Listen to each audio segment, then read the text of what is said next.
नमस्ते दोस्तों।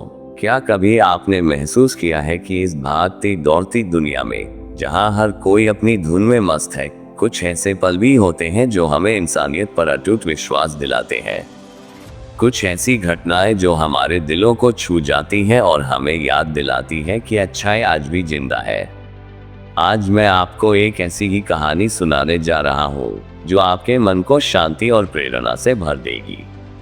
ये कहानी सिखाती है कि कैसे एक छोटा सा दयालु कार्य भी किसी के जीवन में कितना बड़ा बदलाव ला सकता है।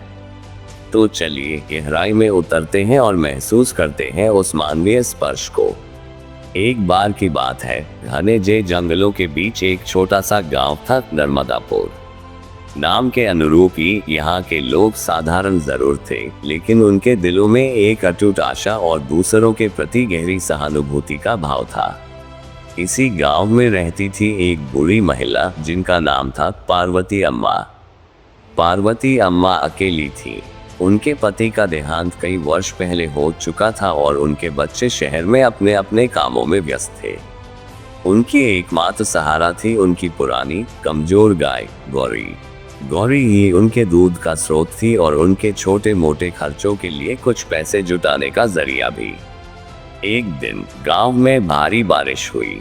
लगातार 3 दिनों तक मूसलाधार पानी बरसता रहा, जिससे गांव की गलियों में पानी भर गया और कई गरीब परिवारों के घरों में नुकसान हुआ।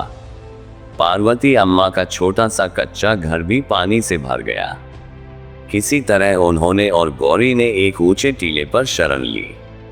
बारिश थमने के बाद जब वे वापस अपने घर लौटे तो मंजर देखकर उनका दिल टूट गया। घर की दीवारें गिर गई थी और अंदर रखा सारा सामान पानी में भीगकर खराब हो गया था। सबसे बड़ा दुख उन्हें गौरी को देखकर हुआ। लगातार भीगने और ठंड लगने के कारण गौरी बीमार पड़ गई थी। वह कमजोर होकर एक जगह बैठी थी और उसकी आंखों में दर्द झलक रहा था। पार्वती अम्मा के पास इतने पैसे नहीं थे कि वह गौरी का इलाज करवा सके। उन्होंने गांव के कुछ लोगों से मदद मांगी, लेकिन भारी बारिश के कारण सबकी अपनी परेशानियां थी। कुछ ने सहानुभूति जरूर दिखाई, लेकिन आर्थिक मदद कर पाने में असमर्थता जताई। पार्वती अम्मा निराश हो गई। उन्हें अपनी और गौरी की चिंता सताने लगी। गौरी उनकी सिर्फ गाय नहीं, बल्कि एक साथी, एक परिवार की सदस्य थी। उसी गांव में एक युवा लड़का रहता था जिसका नाम था विकास। विकास थोड़ा अलग स्वभाव का था। वह ज्यादा लोगों से घुलता मिलता नहीं था और अक्सर अपनी ही दुनिया में खोया रहता था। लोग उसे थोड़ा रूखा और स्वार्थी समझते थे। विकास गांव के बाहर एक छोटी सी दुकान चलाता था, जहां वह रोजमर्रा की जरूरत की चीजें बेचता था। एक दिन विकास अपनी दुकान पर बैठा था, तभी उसने पार्वती अम्मा को उदास और परेशान हालत में गांव की गलियों में घूमते देखा। उसने सुना था कि बारिश के कारण उनका घर गिर गया है और उनकी गाय बीमार है। आमतौर पर विकास ऐसी बातों पर ध्यान नहीं देता था, लेकिन आज पार्वती अम्मा की आंखों में दिख रहा दर्द उसे कहीं न कहीं कचोट रहा था। उसने अपनी दुकान बंद की और पार्वती अम्मा को ढूंढते हुए उस टीले पर पहुंचा जहां उन्होंने शरण ली थी। वहां उसने देखा कि पार्वती अम्मा गौरी के पास बैठी उसकी पीठ सहला रही थी और उनकी आंखों से आंसू बह रहे थे। गौरी कमजोर और बेसुध लग रही थी। विकास थोड़ी देर तक चुपचाप खड़ा रहा।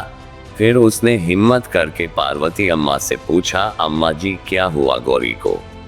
पार्वती अम्मा ने अपनी नम आंखों से विकास की ओर देखा और अपनी परेशानी बताई।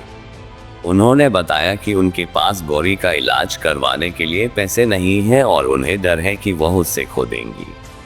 विकास ने कुछ देर सोचा, फिर उसने कहा, अम्मा जी, आप चिंता मत कीजिए, मैं गौरी का इलाज करवाऊंगा। पार्वती अम्मा को विश्वास नहीं हुआ। उन्होंने हैरानी से विकास की ओर देखा। बेटा, तुम्हारे पास कहाँ से पैसे आएंगे? विकास ने कहा, अम्मा जी, मेरे पास कुछ बचत है और अगर कम पड़ेगी तो मैं कुछ और इंतजाम कर लूंगा। आप बस गौरी को अच्छे डॉक्टर के पास ले चलिए। अगले दिन विकास अपने वादे के मुताबिक पार्वती अम्मा और गौरी को गांव के पास के शहर में पशु चिकित्सक के पास ले गया। डॉक्टर ने गौरी की जांच की और बताया कि उसे निमोनिया हो गया है और अगर इलाज में देर होती तो उसकी जान भी जा सकती थी। इलाज में काफी खर्चा आने वाला था, लेकिन विकास ने बिना किसी हिचकिचाहट के सारे पैसे दे दिए। विकास ने कुछ दिन तक पार्वती अम्मा के घर पर ही रहकर गौरी की देखभाल की।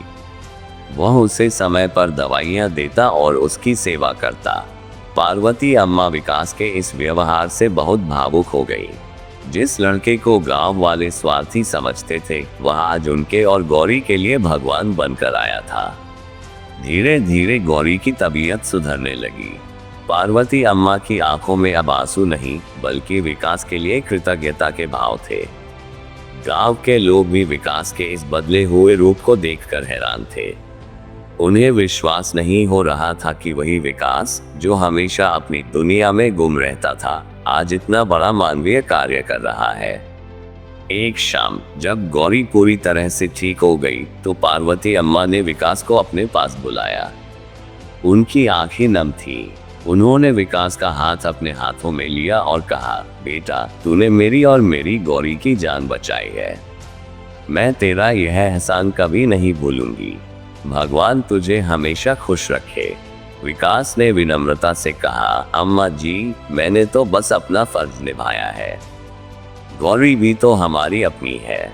इस घटना के बाद विकास के प्रति गांव वालों का नजरिया पूरी तरह से बदल गया। उन्हें समझ में आया कि किसी को भी बाहरी तौर पर देखकर उसके बारे में राय बनाना गलत है।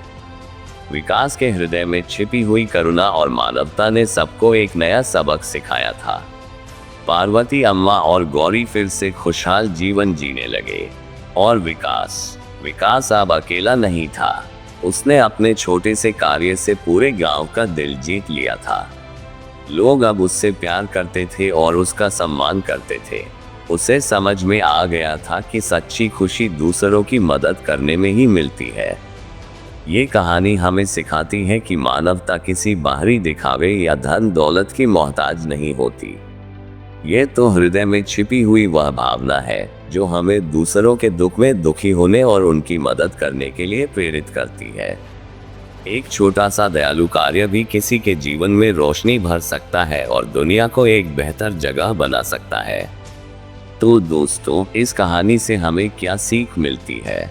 यही कि हमें कभी भी किसी को कम नहीं आंकना चाहिए और हमेशा दूसरों के प्रति सहानुभूति और करुणा का भाव रखना चाहिए। आपकी छोटी सी मदद भी किसी के लिए बहुत बड़ी साबित हो सकती है। आइए हम सब मिलकर इस दुनिया को और अधिक मानवीय और दयालु बनाने का संकल्प लें। मुझे उम्मीद है दोस्तों कि यह कहानी आपको प्रेरित करेगी और आपके जीवन में सकारात्मक बदलाव लाएगी। अगर आपको ये कहानी पसंद आए हो तो इसे अपने दोस्तों और परिवार के साथ जरूर शेयर करें। और हाँ, वीडियो को लाइक और कमेंट में अपने विचार साझा करें। और हमारे साथ इस प्रेरणा की यात्रा पर जुड़ने के लिए चैनल को सब्सक्राइब जरूर करें। धन्यवाद।